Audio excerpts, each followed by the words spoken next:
laquelle vous êtes, ou de lieu. Je suis Bam Madoupate, professeur de littérature. Et voilà, comme vous le savez, nous sommes à une période exceptionnelle. Et pour cela, il faut participer de manière exceptionnelle aussi à dispenser des cours, particulièrement aux élèves qui ont des examens à faire. Et je m'adresse plus particulièrement à ceux qui doivent faire le baccalauréat. Alors, dans cette séquence que nous avons aujourd'hui, il sera question d'étudier les exercices au baccalauréat, particulièrement le résumé de test. Vous savez, au niveau des exercices au baccalauréat, où certains l'appellent technique de l'expression, ça dépend, on retrouve le résumé de test, la dissertation littéraire, le commentaire composé et l'explication de test.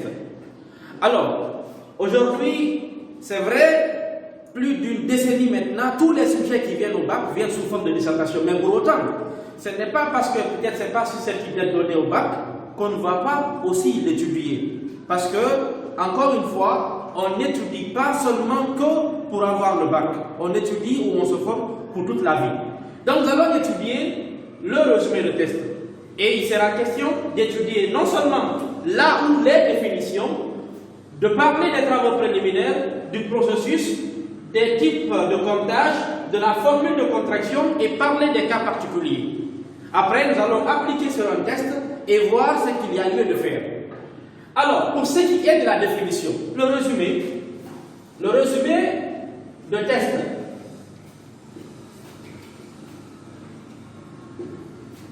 Vous verrez que la définition se trouve dans le titre même. Quand nous disons le résumé, c'est l'action de résumer. Et résumer, c'est diminuer. Diminuer, c'est contracter. Contracter, c'est condenser. Alors, à partir des synonymes que nous avons trouvés au mot résumé, on peut tout simplement dire que le résumé de test, c'est l'action de diminuer un test ou de contracter un test ou bien de condenser un test. C'est ce que nous avons rajouté. Nous, pour former très bien notre définition, on peut dire que le résumé de test est un exercice qui consiste à diminuer un test, mais tout en évitant le contresens. Tout en évitant le contresens et en respectant la consigne. Et en respectant la consigne. D'abord, le contresens. Le contresens, c'est de faire dire à l'auteur ce qu'il n'a pas dit. C'est de faire dire à l'auteur ce qu'il n'a pas dit. Autrement dit, quand on nous demande de faire un résumé de test, il faut certes diminuer le test qu'on t'a donné, mais il faut éviter de faire dire à l'auteur, de lui attribuer des propos qu'il n'a pas tenus. Et en respectant aussi la consigne. Parce qu'il ne s'agit pas là d'une diminution mécanique, il y a une consigne qui est donnée et il faut tout faire aussi pour respecter cette consigne-là. Alors, donc, voilà entre autres la définition. Encore une fois, je reviens, je disais que le résumé de test, c'est l'action de diminuer, de condenser, de contracter un test tout en gardant l'idée générale ou tout en évitant le contresens. Après ceci, il y a les travaux préliminaires. Les travaux préliminaires, pré qui veut dire avant, ce sont les travaux que nous faisons avant de commencer à faire le résumé ou avant de commencer à faire le travail proprement dit. Alors, quand on parle des travaux préliminaires, les travaux préliminaires, quand on a un test ou quand on nous soumet un test à résumer, le premier travail d'abord c'est de faire une lecture attentive et plurielle. Une lecture attentive et plurielle. Alors, une lecture attentive ramène à quoi? Une lecture attentive, dans le mot attentive, on sous-entend le mot attention. Et l'attention de quelqu'un, c'est lié à l'esprit. Ça veut dire qu'en lisant, il faut avoir son esprit sur ce que nous sommes en train de lire. Autrement dit, comme nous avons affaire avec le résumé de test, en lisant, il faut avoir l'esprit sur le test que nous sommes en train de lire. À côté de ceci, il faut, à plus de l'attention, il faudrait que la lecture soit plurielle. Il faut lire à plusieurs reprises. Alors, après avoir fait une lecture attentive et plurielle, on va procéder au repérage des mots-clés et termes difficiles. Repérage des mots-clés et termes difficiles. Et termes difficiles. Repérage des mots-clés et termes difficiles. Les mots-clés, c'est quoi? Ce sont les mots essentiels, ce sont les mots sur lesquels tourne le test, ce sont les mots sur lesquels est basé le test. Et les mots difficiles, ce sont les mots qu'on ne connaît pas la signification. Donc il faut chercher à savoir quels sont les mots-clés et quels sont les mots difficiles. S'il y a dans le test des mots qu'on ne connaît pas la signification, on aura du mal à pouvoir faire un résumé, d'autant plus qu'il y a des expressions que nous ne connaissions pas la signification. Donc, et si bien vous vous rappelez, quand on vous donne souvent des tests où vous êtes en train d'étudier un test, il y a une rubrique qui est consacrée à l'explication des mots et expressions difficiles. Tout cela entre dans le cadre de la compréhension du test que vous avez à étudier. Alors, pour ce qui est du résumé de test, il faut identifier les mots-clés, les mots essentiels, les mots importants. À côté de ceci, il faut voir dans le test quels sont les mots difficiles et éventuellement trouver leur signification et trouver pourquoi pas même des synonymes à ces mots. Les synonymes, on dit deux mots sont synonymes, c'est lorsqu'ils ont à peu près le même sens. Donc que vous trouviez vous-même vos propres mots qui ont à peu près le même sens que ceux utilisés dans le test. Et tout cela entre dans, si vous voulez, la compréhension du test qu'on vous a donné à résumer. Après le repérage des mots-clés et termes difficiles, vous avez la délimitation du test en paragraphe. La délimitation du texte en paragraphe. La délimitation du texte en paragraphe, c'est de faire quoi? La délimitation, c'est l'action de délimiter. C'est de diviser le texte en paragraphes. Comme une série. Vous savez qu'une série est composée d'épisodes. Bon, pour ce qui est aussi des romans, les romans sont composés de parties, si vous voulez. Les romans sont composés de séquences. Alors, pour ce qui est du test, le test est composé de paragraphes. C'est un ensemble de paragraphes ou c'est un paragraphe qui fait un test. Donc, vous cherchez à savoir, le test soumis à mon étude pour des fins, pour être résumé, il est composé de combien de paragraphes? Et quand vous trouvez le nombre de paragraphes, vous donnez un sens à chaque paragraphe. Donc, donnez un sens à chaque paragraphe. À chaque paragraphe. Si vous trouvez le nombre de paragraphes, vous devez chercher à savoir quelle est l'idée véhiculée par chaque paragraphe. Quelle est l'idée véhiculée par chaque paragraphe? Si vous trouvez par exemple 2 paragraphes ou 3 paragraphes, ça veut dire qu'à chaque paragraphe correspond une idée particulière. Alors il faut chercher à savoir quelle est l'idée véhiculée par chaque paragraphe. Maintenant, regardez, quand on trouve le nombre de paragraphes qui composent tout le texte qu'on nous a donné à résumer, si on connaît les idées secondaires, autrement dit, les principales idées, autrement dit, les idées véhiculées par chaque paragraphe, ça veut dire qu'on peut facilement trouver ce qu'on appelle l'idée générale. L'idée générale de tout le texte. L'idée générale. Donc ça veut dire quoi? Ça veut dire que, en connaissant maintenant l'idée générale, on aurait une idée sur tout le texte de manière générale. D'abord, la lecture attentive et plurielle, le repérage des mots-clés et termes difficiles, la délimitation du texte en paragraphe, donner un sens à chaque paragraphe, et puis trouver l'idée générale. Après ceci, ça c'est ce qu'on appelle les travaux préliminaires. Et vous savez, jusque-là, on n'a pas d'abord fait le résumé. Jusque-là, on n'a pas fait d'abord le résumé. Nous sommes en train de se préparer conséquemment pour ne pas que nous fassions, si vous voulez, une diminution mécanique. Alors, après ceci, il y a, comme c'est indiqué au niveau du plan, il y a le processus. Le processus, ce sont les étapes, si vous voulez. Ce sont les étapes. Alors, au niveau des étapes,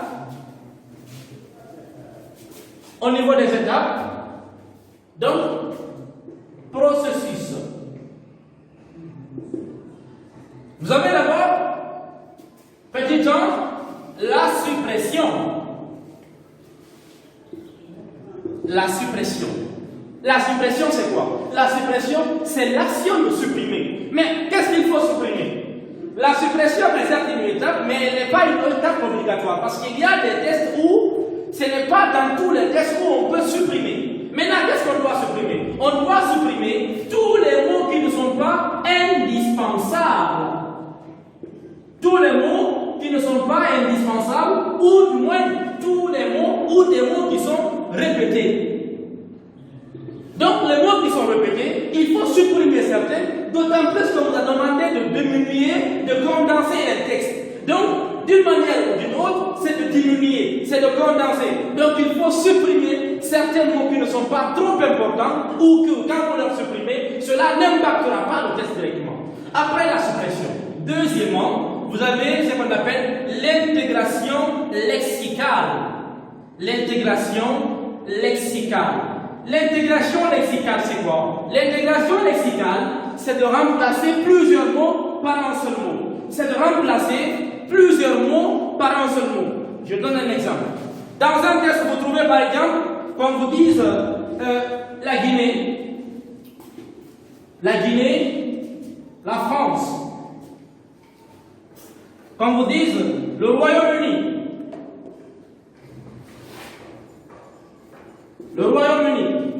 les États-Unis sont fouettés par le Covid-19.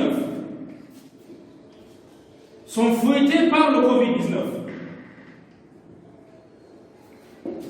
Alors, c'est une phrase qui se retrouve dans votre texte que vous avez à résumer. Qu'est-ce qu'il faut faire? Il faut regarder, il y a des mots pour voir est-ce que je ne peux pas remplacer certains mots par un seul mot qui les engloberait. Donc je regarde la Guinée, la France, le Royaume-Uni, les USA. Ça fait 1, 2, 3, 4. Je peux remplacer ça pour que ce soit, au lieu de 4, je vais me retrouver avec le mot. Qu'est-ce que vous aurez trouvé? On peut dire par exemple le monde. Le monde est fouetté par le Covid-19. Au lieu que ce soit 4 mois, savoir la Guinée, la France, le Royaume-Uni, les États-Unis, j'ai trouvé le monde, j'ai fait ce qu'on appelle l'intégration lexicale. L'intégration lexicale. Donc, l'intégration lexicale, c'est le fait de remplacer plusieurs mots par un seul mot. Alors, après ceci, je vais donner un deuxième exemple. Vous partez au marché, on vous demande d'acheter de l'huile, de l'arachide, si vous voulez, du riz. Et tout ceci, on vous demande d'acheter des oignons. On vous demande d'acheter, si vous voulez, du piment. Maintenant, vous retrouvez cela, tout ça cité dans un texte. On peut remplacer tout ça par quoi? Vous devinez? Par le mot condiment. Par le mot condiment. Donc, au lieu de citer tout ceci, on va dire les condiments. On aurait fait ce qu'on appelle l'intégration lexicale. Troisièmement, vous avez le réaménagement syntaxique. Le réaménagement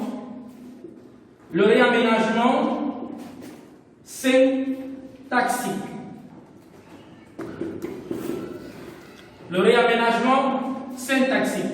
Le réaménagement syntaxique, c'est quoi? C'est le fait de remplacer plusieurs phrases par une phrase complexe. C'est-à-dire que vous trouviez plusieurs phrases simples, vous les réunissez et que toutes ces phrases simples donnent place à une seule phrase, mais qui soit une phrase complexe. Alors, peut-être il y a au niveau du petit 2, petit 3, on parle de remplacer.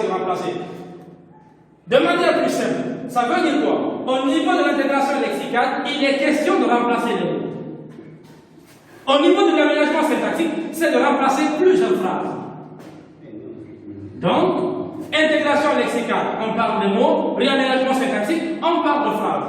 Après maintenant, vous passez, si vous voulez, à la reformulation ou à votre résumé. D'accord, mais on va en venir. D'ailleurs, on va encadrer cela. Parce qu'il y a des conseils qui accompagnent cela.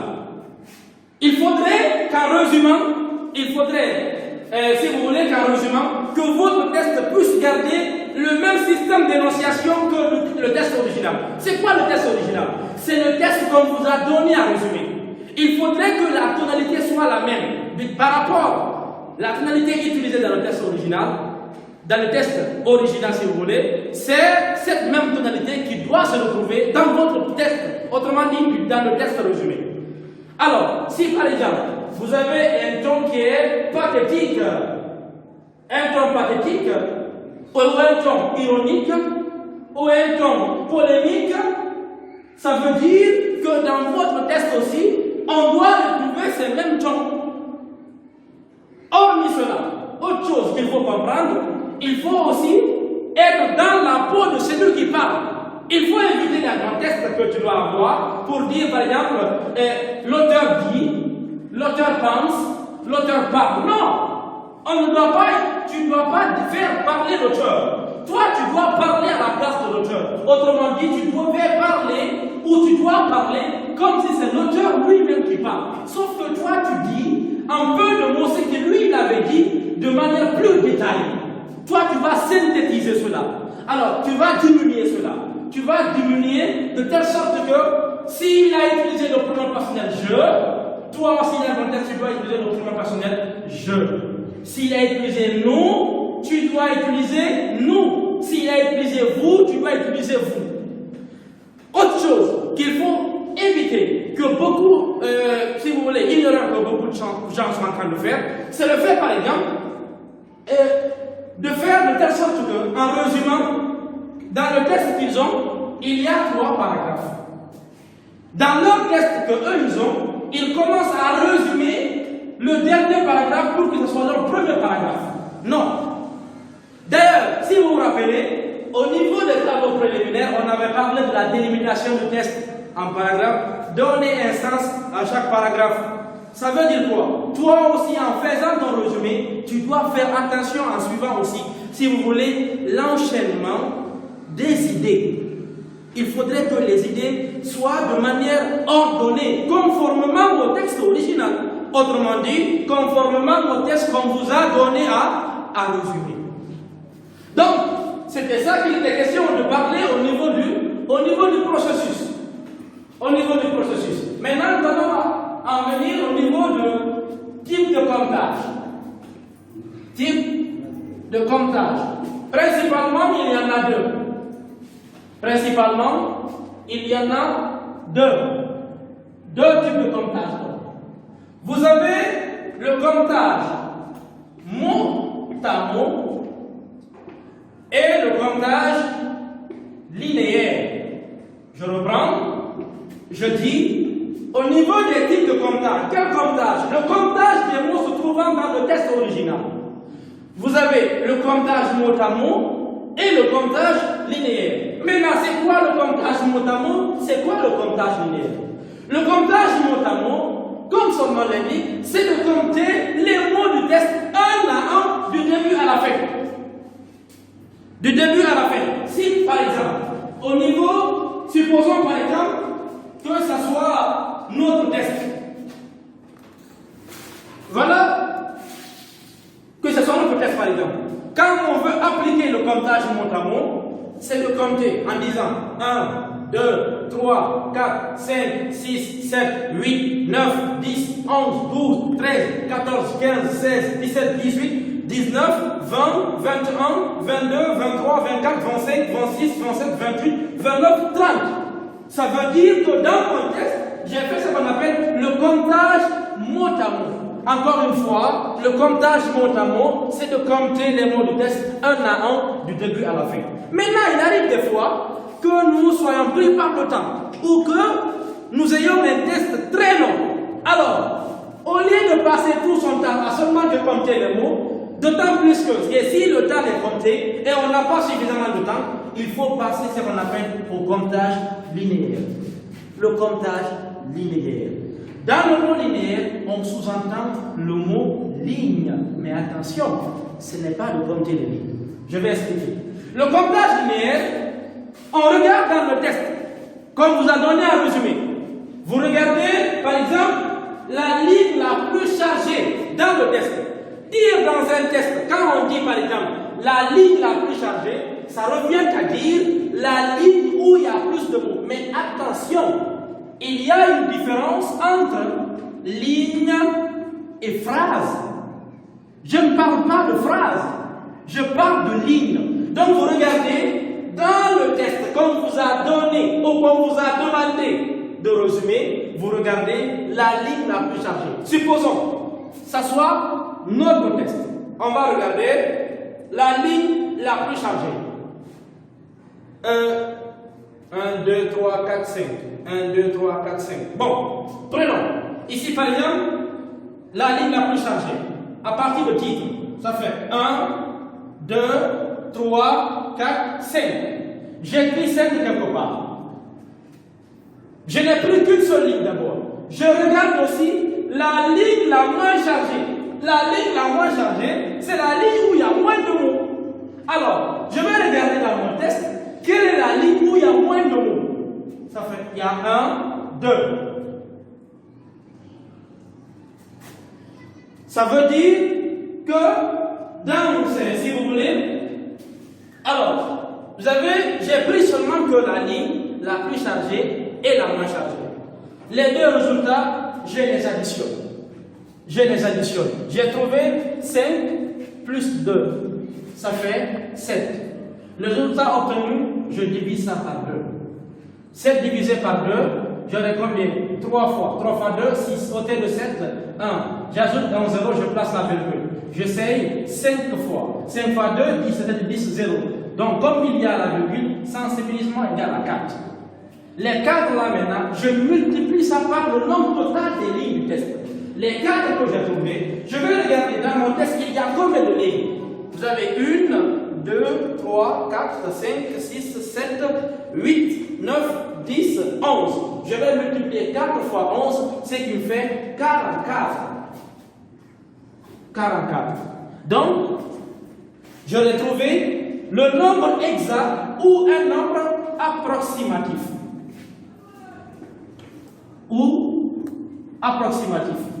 Donc, je reprends. Le comptage linéaire, on compte la ligne où on regarde dans le test la ligne la plus chargée, on compte le nombre de mots se trouvant là-bas, on additionne au nombre de mots de la ligne la moins chargée, on additionne les deux résultats. Après avoir additionné, on divise le résultat obtenu par 2. Après avoir divisé par 2, le résultat qu'on obtiendra, on multiplie ça maintenant par le nombre total des lignes du test. On aurait appliqué ce qu'on appelle le comptage linéaire. Et vous comprenez par là que le comptage linéaire est un comptage qui est appliqué, encore une fois, que seulement si le test est trop long et que vous n'avez pas suffisamment de temps. Parce que ce n'est pas dans tous les cas où, à travers le comptage linéaire, on trouve le nombre exact. Mais on va trouver le nombre approximatif. Mais quant au comptage mot à mot, si vous comptez très bien, sûrement, certainement, à moins que vous ne fassiez une erreur, vous allez toujours trouver le nombre exact se trouvant dans le test qu'on vous a demandé de résumer. Donc, c'était ça au niveau des types de comptage. Maintenant, nous allons passer à la formule de contraction. La formule de contraction. La formule de contraction. Alors, on parle là de formule. La formule, elle est toute simple. C'est n est égal t fois f plus ou moins la marge de tolérance. N est égal à t fois f plus ou moins la marge de tolérance. Maintenant, le constat révèle que la plupart des tests, la marge de tolérance, c'est toujours plus ou moins 10%. Nous allons en parler ça quelque part.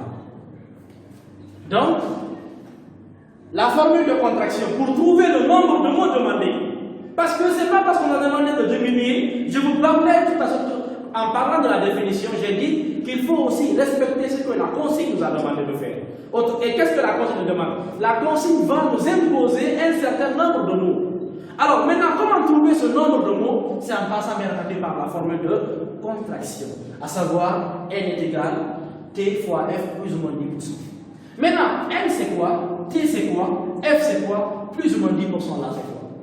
N c'est le nombre de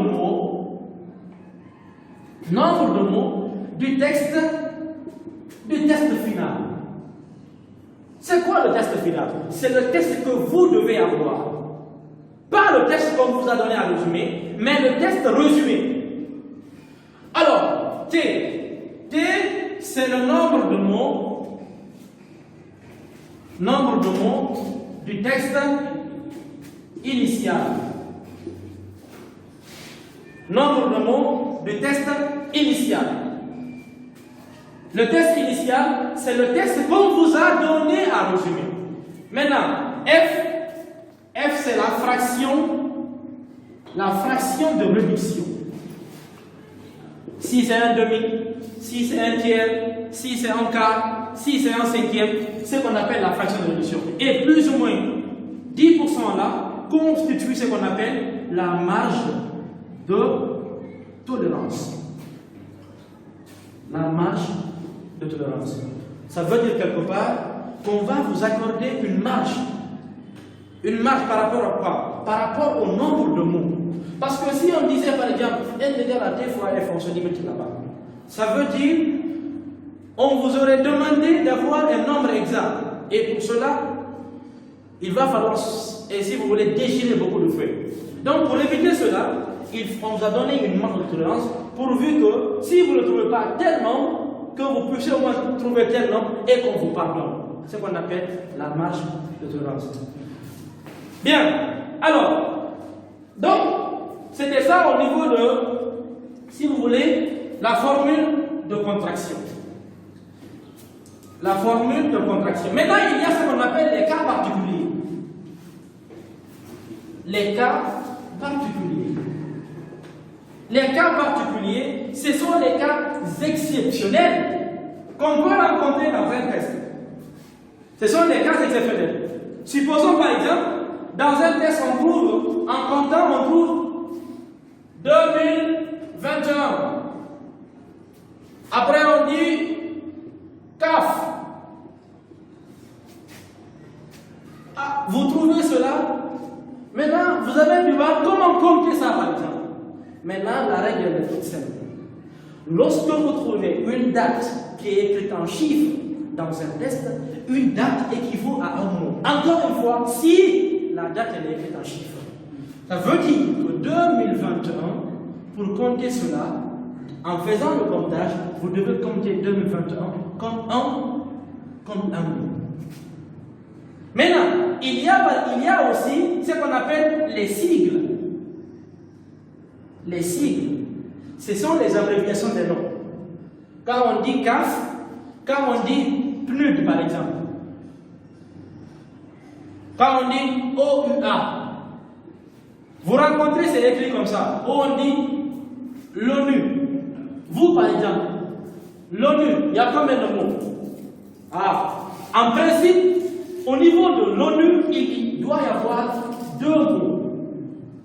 Soit L apostrophe un mot et ONU un mot. Ça veut dire qu'un sigle aussi équivaut à un mot. Maintenant, supposons par exemple,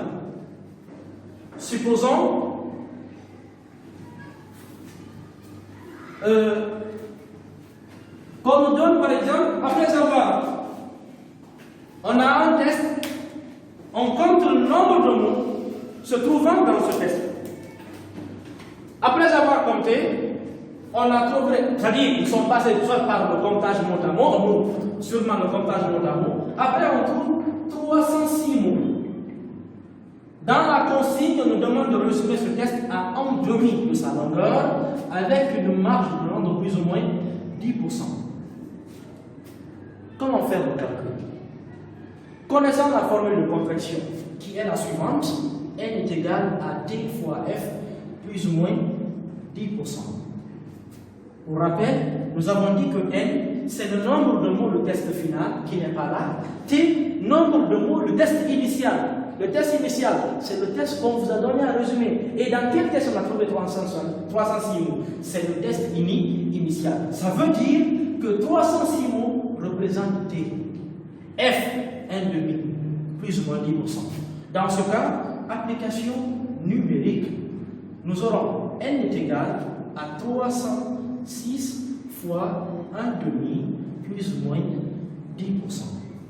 N est égal 306, tout nombre multiplié par 1 égale à ce nombre. Nous aurons 306 divisé par 2 on prend un chiffre. 1 fois 2, 2. Côté de 3, 1, 10. 5 fois 2, 10. 0, 6. 3 fois 2, 6. Côté de 6, 0.